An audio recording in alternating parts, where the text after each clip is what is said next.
Some fall colors here in Reno, Nevada. Welcoming you in to vlog number 92 back here at the Pepper Mill.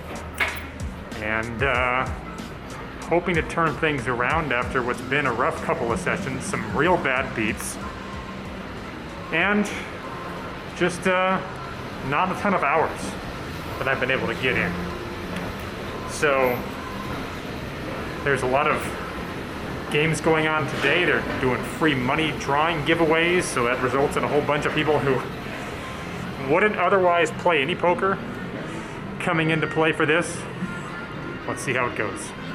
So I jump into what has now permanently become a single $5 blind game, even though it's still advertised as 3-5. And don't waste much time before picking up pocket kings under the gun +1 and raising to 20.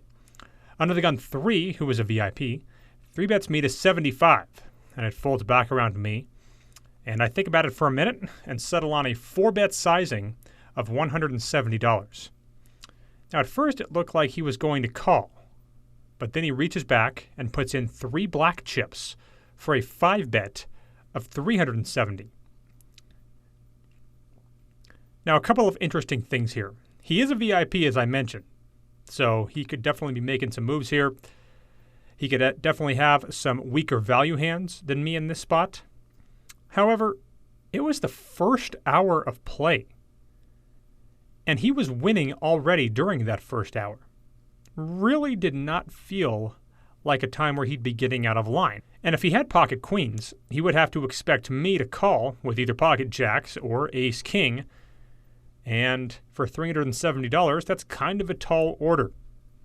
So I thought about it for only a minute and decided to let the kings go pre-flop. This particular player is the type that is willing to show as long as I owe him one, and will show later on when he requests it. So I go ahead and make good on that, and he shows pocket aces. Next hand we get 2 limps, and it folds to a super OMC on the button. He makes it 10. And what I think happened here is he was confused. He saw 2 limps, and he thought it was a $10 raise. So he thought he was just calling a $10 raise. And far be it from me to not exploit this. So despite only having 8-6 offsuit in my hand, in the blind, I decided to 3-bet it to 45. It folds back around to the OMC, and he ends up making the call here. So with the 100 in, the flop comes ace-10-7 rainbow, giving me a gut shot straight draw. I bet 40, not wanting to size too high because obviously all of his aces are calling, but knowing that most of his pocket pairs below aces are folding, so a small bet seems ideal. I make that $40 bet, and he insta-folds, guessing he had a hand like pocket 5s or something in that area. Next hand, I pick up 2 red jacks under the gun +1 and raise to 20. Under the gun 3 calls, so with 45 in, it comes queen 9-6, all clubs. I check, and he bets 25 here, and I opt to make the call. So with 95 in, the turn is the jack of spades, giving me a set. I bet out for 75 here. I decided that he's going to be checking back too many of his hands on the turn, and I did not want to go to the river without charging him.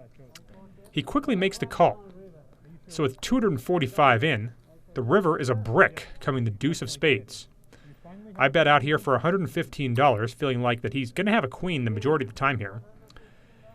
And he doesn't think too long about it and makes the call, saying he can't really fold here.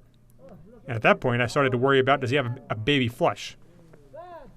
So he makes the call and shows pocket 9s for second set on the flop.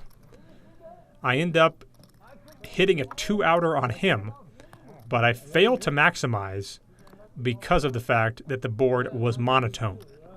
But I won't complain. Next hand, I open ace-10 of clubs under the gun and get 3 calls. So with 80 in, the flop is 10-9-4 with 2 spades. I bet $40, and it folds to an unknown woman on the button who makes the call. So with 160 in, the turn is the 9 of spades, bringing in front door spades. I decide to bet out here, as it's still pretty likely she could have a weaker 10 being on the button. I make it 50 and she calls. So with 260 in, the river is the 4 of diamonds. Now I have no clue how she plays, but I figured that had she turned a flush or a full house, she would have just raised then. So I figured it was a textbook spot to bet fold this river, as if I check and she bets, I'm never good. But she might call with a weaker hand. So I bet $55 and she does call. So we have a $370 pot and she shows pocket jacks. So we lose getting notched. But I really don't hate my line in this hand at all. Next hand comes when we get a limp and I pick up 5, 6 of spades under the gun plus 2 and make it 25. The blind calls, as does the limper. So with 75 in, it comes queen, 5, 6, rainbow, giving me bottom 2. It gets checked to me, and I bet 35. And the blind, who is an old guy who plays really weird and spewy, makes the call.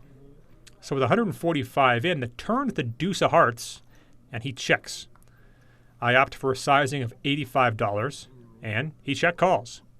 So with 315 in, the river is the king of hearts, bringing in backdoor hearts. And now, I was thinking about what size value bet I was going to make, but he decides to bet out. And he fires pretty big. He bets 200. Now, considering how sporadic he plays, this is never a fold in any universe. Probably a little thin for a raise, but given what I've seen from this player since, I could actually argue for it. That said, I didn't do it. I snap call, so we have a $715 pot, and he shows queen 7 of diamonds for just one pair. I talk about being sporadic and playing hands really weird. I think that falls into that category.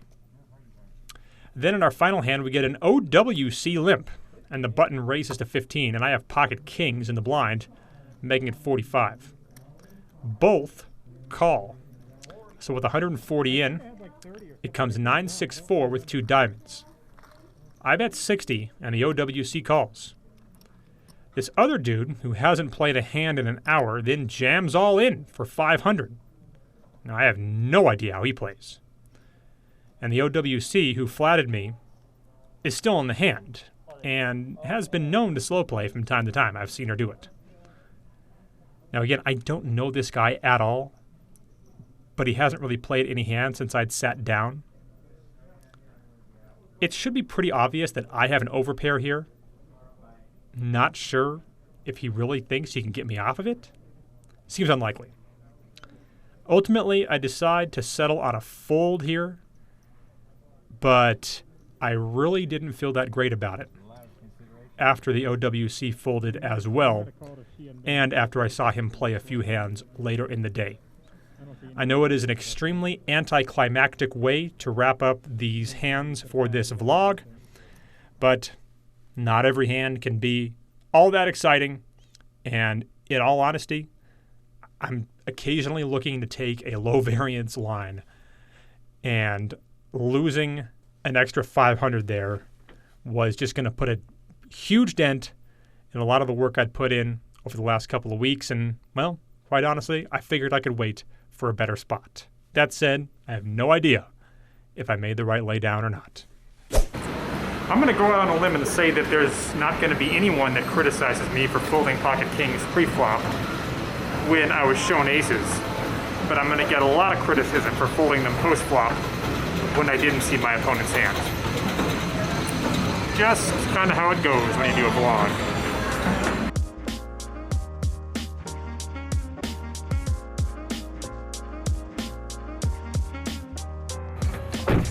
All right, so that will pretty much wrap things up. I mentioned off the top of the vlog that some really bad beats of late.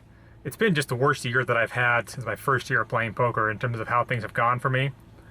And I don't want to be like the guy who's, I'm taking so many bad beats. I don't want to just be whining, but man, 2 pots of over $1,000 all in on the flop where I was a 95% favorite to win. This came on a session I was not vlogging about a week ago, and that was a rough one. But don't want to waste too much of your time with it, because what are you going to do, you know? It's one of those things that it still hurts, but I've certainly gotten a lot better at it than I used to be in terms of handling it. When you just accept the fact that all you can do is get it in good, when you accept the fact that it's been predetermined already, and when you accept the fact that you're going to win it back. And even in the case with me, it's like I also can think I lost it to the right guys. You know, I didn't give it away to guys I shouldn't be in hands with. I gave it away to VIPs who are exactly who I want to be playing hands with. Guys who I'm so fortunate are willing to give me action in spots where they shouldn't. And it just so happens that some of those long shot hands get there. If you haven't already subscribed to this vlog, I truly would appreciate it if you did. Follow me on Instagram at BenDeach. I'll see you back here next time.